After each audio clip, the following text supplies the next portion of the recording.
Well, good morning, everyone. Thank you for joining us. I see Anita has joined us as well, and we appreciate our attendees that are participating on this recording today, this update today.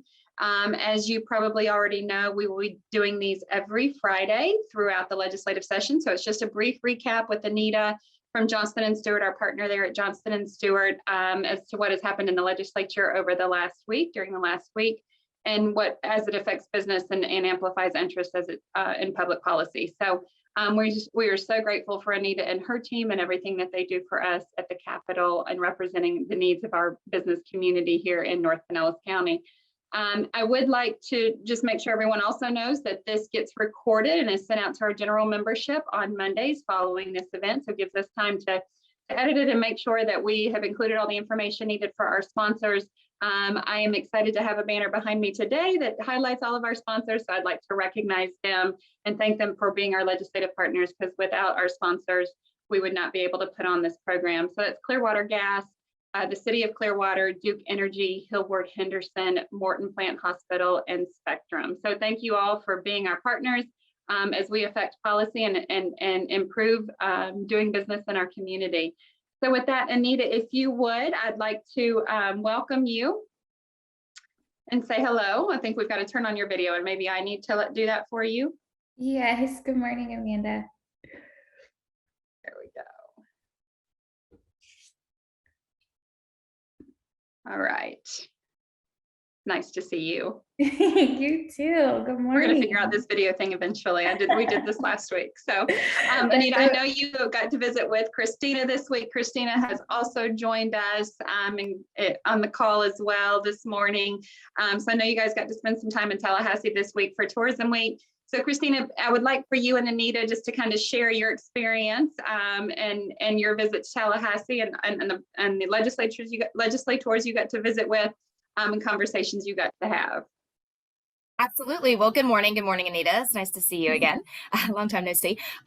We had a great visit to Tallahassee this week. It was Florida Tourism Day on Wednesday. And so we joined Visit Florida, the Attractions Association, and several other relevant organizations from across the state and stakeholders from across the state. We had a great representation from Pinellas County. We had our friends from over in Hillsborough County. So we spent the morning with Speaker Sprouse. We had Dana Young, that's the president of Visit Florida, several other key legislators that came and just spoke about the legislation that is up again this year. So the question is, at the end of this year, the Visit Florida funding is set to sunset. And so I was so proud in that room that our local senator, Ed Hooper, and our local representative, Linda Cheney, are the ones that are carrying this bill forward. Everyone seemed optimistic and just taking a look at whether this will be a 5 or an 8-year sunset. And so we had the opportunity to spend the afternoon meeting with our legislators, and we had great visits with everyone. So we got to see, and I'm probably going to leave somebody off, Anita, so jump in, but Representative DeSigley, we had time with Senator Hooper, Representative Cheney, Senator Brandis. Who am I missing? We had several visits. Representative Latvala. Thank you. Yes, and Representative Latvala. And so we made an effort to see each one of our legislators while we were up there, at least pop by and see their aides and say hello and remind them that we'll be headed back there in 2 weeks. So it was a very productive day. And again, everybody from back home gets it, right? Everybody understands the impact of tourism and why it's so important to protect the funding that markets our destination. So it was really a thank you tour to go around and appreciate them for carrying that legislation forward. Yes, I think we had fantastic meetings with our delegation members, like Christina said, and we're so fortunate that the whole delegation is so supportive of Visit Florida. And I think what we learned from those meetings is like Christina said, we're looking at either a 5-year extension in Representative Cheney's bill or an 8-year extension in Senator Hooper's bill. And it sounds like we might end up more along the lines of the 5-year extension in Representative Cheney's bill. But either way, that's the longest extension that we've had in a very, very long time. The previous one was 3 years, and prior to that, we were going on a year-to-year basis. So we will take 5 years, and hopefully we can continue that momentum over the next several years and get that for even longer. So great meetings. It was wonderful to have Christina up in Tallahassee, and looking forward to having everyone back in just a couple of weeks. Would you all like me to kind of dive into the happenings of week 2 of our legislative session? So we're in week 2. We just finished week 2 of our 9-week session. And just to highlight some of the legislation moving, we had a lot moving this week. So the legislature was off on Monday for MLK Day. So they really packed in a lot of work, especially on Tuesday and Wednesday of this week. So I will highlight a few of the bills impacting business in the Amplify Clearwater community that I want to make sure is on your radar. The House started moving legislation this week related to boating safety. That bill is going to require the FWC to include certain things within their boating safety education campaigns and materials. It's going to be, items such as the dangers of passengers sitting in non-designated areas, how to operate a boat safely when there are other people nearby, the benefits of an engine cutoff switch, things like that. But in addition, and I think this is important to our community as well, is that the bill will require operators of vessels that are being used in the instruction of water sports or activities to use an engine cutoff switch or wear an operative engine cutoff switch when people are participating in those water sports. And so this bill is coming out of an incident that happened, I believe, down in the Manatee or Sarasota area. And so they're trying to put some measures in place to help increase the safety of those people that are participating in those water sports. The Senate bill hasn't quite moved yet, but we're definitely keeping an eye on it, and we'll keep you guys updated on how that conversation progresses.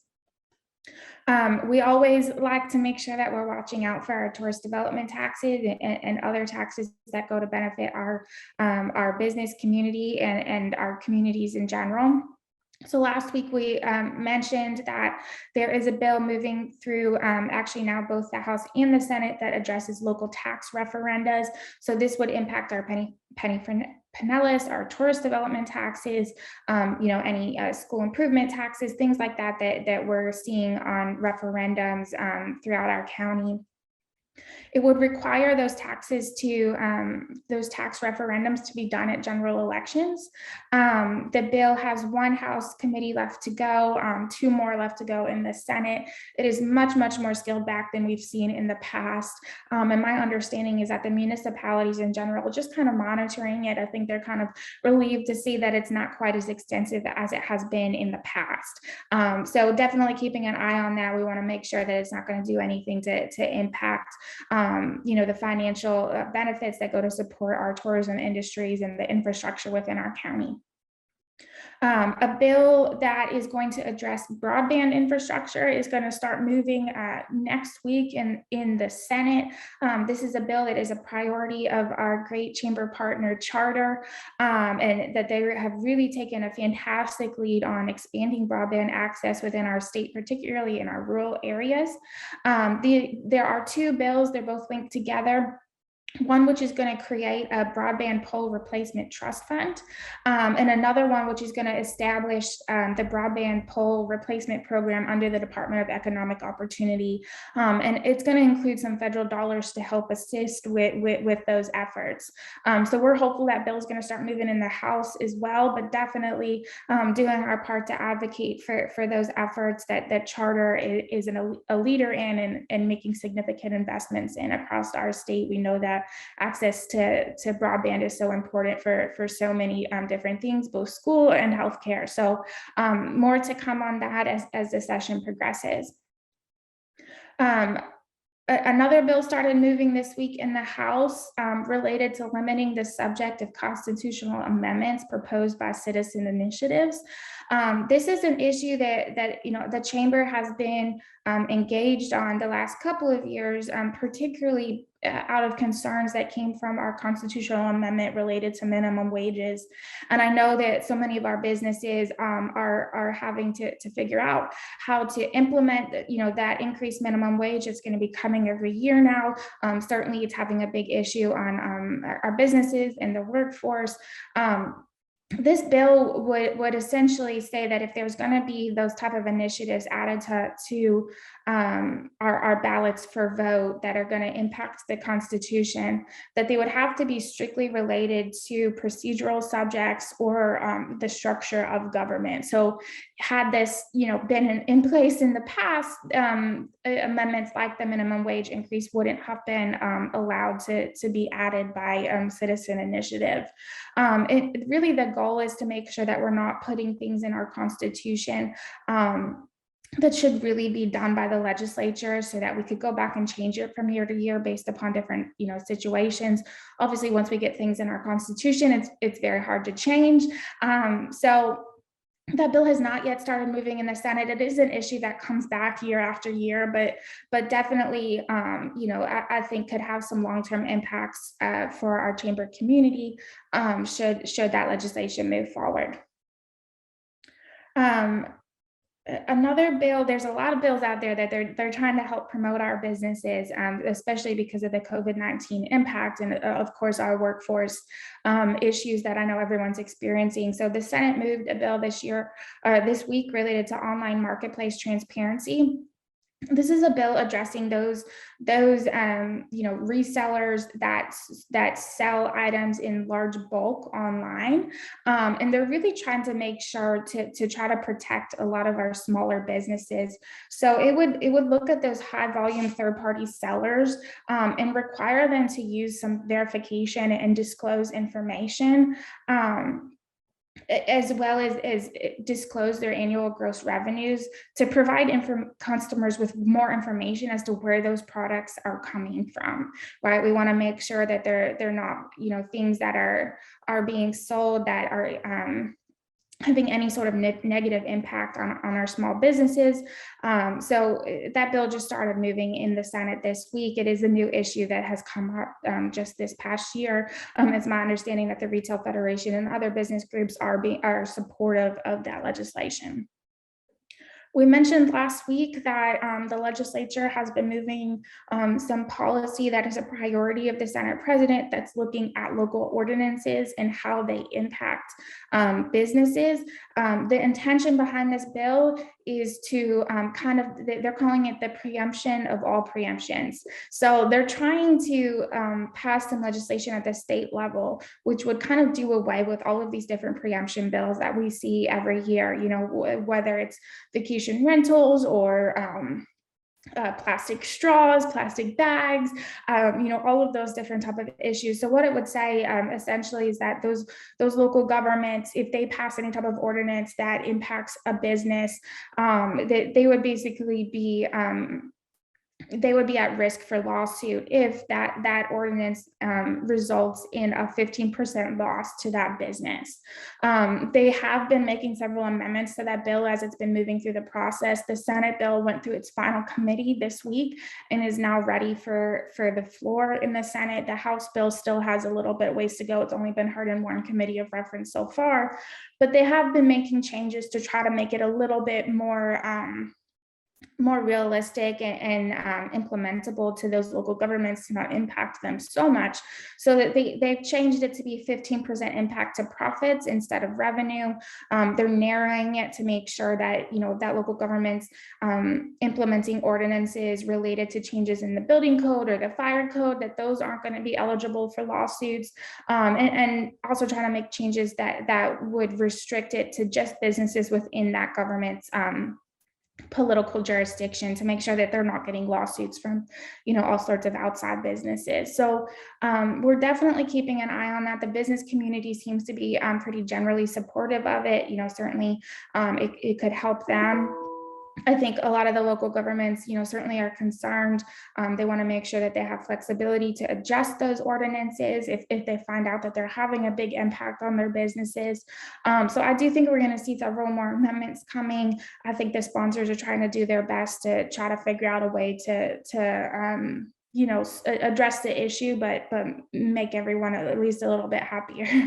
So definitely keeping a big eye on that bill.